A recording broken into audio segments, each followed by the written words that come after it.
I have been selling on Etsy for 2 years now, and this year I changed my strategy and went from 30 sales to now over 138. So it's over 4x the amount of sales. And one big mistake I made was trying to sell something that is not proven. You don't know what is going to sell if you are a beginner. So a simple rule is just sell something that's already proven to sell on Etsy. And I'll show you the strategy.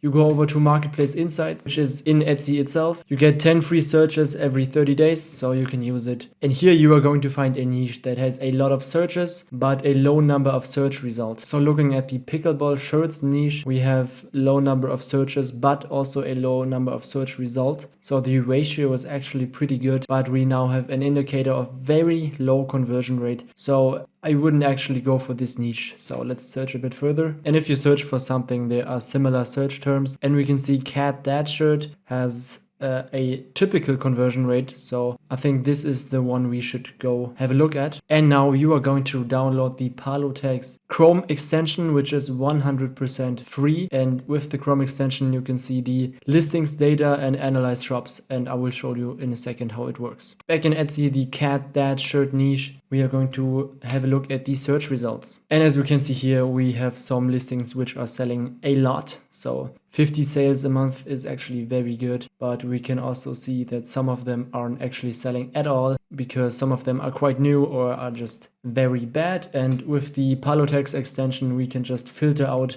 bad listings, let's say at least 1,000 views and maybe 5 sales a month. Yeah, and now we filtered out every bad listing and we can have a look at these ones and maybe make our own version of these. You can also go ahead and search for more listings such that you don't have to actually go through all of these listings and analyze them. But this way, you know which ones are selling and you can, again, make your own version of it. Quick side note, if you have now done your research and want to upload them, I've made a full walkthrough on how to optimize your listings for Etsy specifically, which you can click here now on the screen.